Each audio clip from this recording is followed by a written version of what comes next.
What's good, everybody? It's your boy Rio West. You're tuning in to Rio West Gaming. I'm back with another tutorial. I done brought you about 6 tutorials already. Here I'm bringing you another one. This is just strictly off the fact that I thought about when I first started doing tutorials. I wasn't factoring in that there would be people specifically for College Football 25 that hadn't picked up a sports game or picked up a football game since NCAA 14.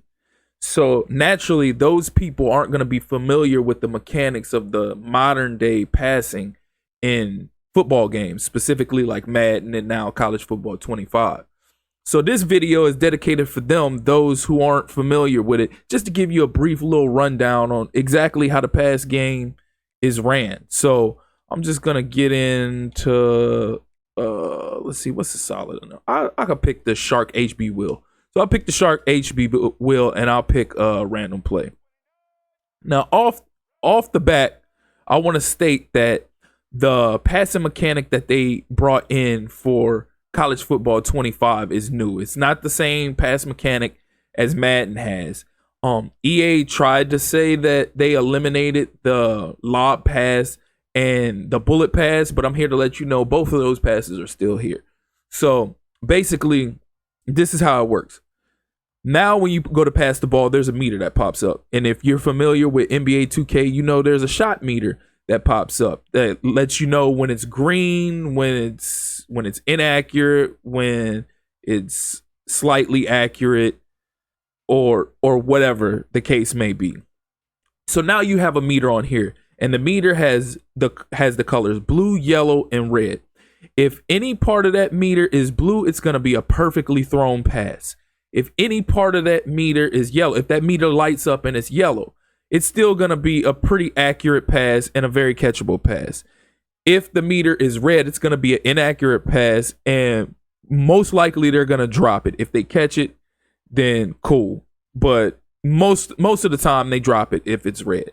So there's no tapping of the button or holding the long pressing the button. So for those who haven't been around here recently and last touched the game back in 2012, the passing mechanics were if you tap the button, tap the icon that you were trying to pass to, then the quarterback would lob pass the ball. He will float the pass to him.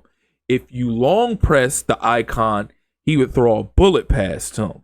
So EA tried to say that that's not in it anymore, but that's false. Because you can still do it, because they tried to say that you can't do it because of the meter. Because supposedly if you hold the meter too long, then that's going to end up being an inaccurate pass. But you can still long press the meter and it will end up being in the yellow, which will still be a catchable pass and it still be a bullet pass. Just like you can still tap the icon and it'll still be a lob pass and it'll still be blue. So I'm going to demonstrate, for instance, we're going to go with either Y or A right here. So I'm going to show you, you're going to see the meter pop up. You're going to see what it looks like. And you're also going to see what I'm talking about. So I'm going to do a lob pass first, just so you can see that it'll still be in a blue or in a yellow. So see, I lobbed it and it was still blue. Now I'm going to show you what it looks like when I long press it for a bullet pass. So I long pressed it. That was a bullet pass, and you saw it was still in the yellow, so it was still good. So now I'm going to show you what it looks like when you throw an inaccurate pass when you hold it too long. So see, and even then, I never took my finger off the button, and it was still in the yellow. So it would be pretty difficult to throw an inaccurate. See, even there, I did the same thing. So now I've done it before in a game on accident. I don't even know how I did it, because I'm sitting here right now intentionally trying to show you what would happen if you do it like that, but they're just not letting me at all. Okay. All right. So since they're not letting me, I can't really show you, but you'll know when you see it. If you see that meter light up red, you know that's an inaccurate pass, and it's probably gonna be put in a position where it could be picked off or for the receiver to be able to drop the ball. So what I do want to mention that is new to everybody who last picked up the game back in 2012, 2013. So what I just mentioned is new to everybody. That's a new mechanic they just added into this game. So anybody who's even been playing Madden sees that this is new. Anybody who hasn't played a game in a decade sees that this is new.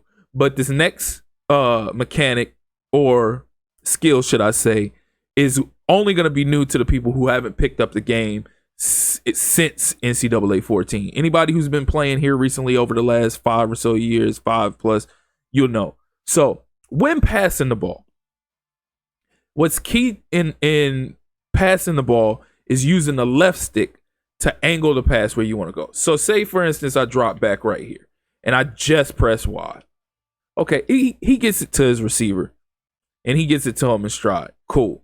But if I angle the pass, so say I hold the left stick down and away, like down and away to the right, it'll put it in a position where only the receiver can get to it, and it'll be like a low ball pass. So say, for instance, like this. See, he had to come back to that. That's not really the best example to show. Here, I'll see if I could do that again. I'll probably do better off with the tight end. So I'll let him come across. Bang. See? I had to come back to it. That's because I angled it low and away to the left. So I put it in the best position for him.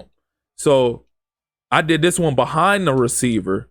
So even though there was no defender in front of him, but say there was a defender in front of him, I want to put it in the best position possible. So that one. Okay.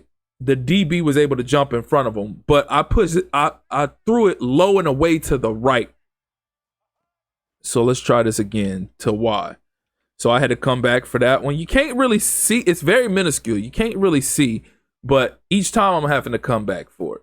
And also, like, say, okay, I'm going to put him on. I'm going to put him on a deep cross. Just to show you an example of leading him in front. So that was one me showing you like making the receiver come back to it. This is going to be one me showing you pass leading him. So, oh wow, they got to me quick right there. So we'll try this again. Okay. See how he went up? Instead of just doing a straight out route, he kind of faded. It's because I pass led him. So let's try about. So let's see. There we go. That was a perfect example. So the linebacker started fading out. So I had a bunch of space with the running back. So if anything, what I did was I led the running back up. So let's watch this play out. So the running back is running an out route, which I should just throw it straight to him right there. But instead, I pass led him up and away to the left. And watch what the running back does. Right, turns up the field, boom. So I'm putting it in a position for him to be able to catch the ball and just turn up the field and gain as much rack as he can. Versus if I would have just threw a straight out with him, I would have had to stop on a dime to cut up field and gave them defenders a better opportunity to get to me a lot quicker. Versus this, me pass leading him and making him turn up the field full speed, even though he kind of glitched out and got stuck in the mud pretty much. But I put him in a better position. That's basically how you pass lead.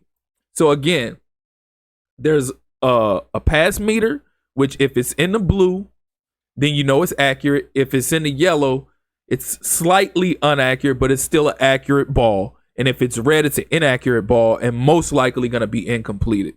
And anytime you want to lead your receiver, you use the left stick in whichever direction it is you're trying to throw the ball. So if you see your man running and he's got somebody right on him, like right on his tail, like say they were playing man and somebody was right on him, you just pass lead it and float it. So he creates separation and creates that distance just like I did just right there. So, okay, this is a perfect example right here. It's man to man. 9 times out of 10, he's probably going to be glued to him. But to create that separation, what I'm going to do is I'm going to pass lead to the right and away, and I'm going to float it. So watch. Man to man, pass lead away, float, boom. And it's just that simple. And that's passing in EA Sports College Football 25. Use the left stick for everything. The left stick is everything. You lead, you get the receiver open with the left stick. You use the pass meter to, which it's the new pass meter is much more efficient than the previous mechanics that they used in Madden and prior games, because it still makes it easy for the user, but at the same time, slightly more challenging. So you want to try to always get it in the blue, but if you don't get it in blue, you can get it in yellow. It's still a catchable ball. But if you're doing too much, if you're holding it too long, or you just, whatever it is that you're doing, and you get it in the red, then you're putting yourself in a bad position. But remember, always try to get in the blue and the yellow. Don't hold it too long. You can hold it long enough for it to be a bullet pass, but don't hold it too long. Even though, as you've seen on here, obviously it doesn't really matter, because I tried to throw an inaccurate pass and failed to. So, but keep it in the blue and the yellow. And also, if you want to keep it away from the defender and put it in front of your receiver, you just pass lead using the left stick, whether you're using it left, right, up, down, left and away to the right, left and away to the left at an angle, whatever it is, whatever position best suits you, however the defense is playing you, you can do it. You can do whatever you want. Just remember those things. Try to get that meter in the blue and the yellow, and pass lead away, and you'll be golden playing against other comp players or other casuals in EA College Football 25, and even Madden. I think they might have added to Madden. I couldn't remember if I saw it during the beta. As a matter of fact, I think I still have access to the beta, so I'm gonna have to go check that out. But pretty sure majority of the stuff that they've implemented in EA Sports College Football 25, they're putting it in on Madden. So just keep in mind, keep this tutorial in your mind. I'm probably going to do more tutorials for Madden 25 when it drops. But until the next episode, I appreciate you all tuning in and tapping in. Make sure to hit that like and subscribe button. If you haven't done so already, hit that notification tab so you can stay up to date with all new tutorials, EA Sports College Football 25 content, Madden 25 content, 2K, you name it, we bringing it to you. I appreciate y'all for tuning in. Until next time,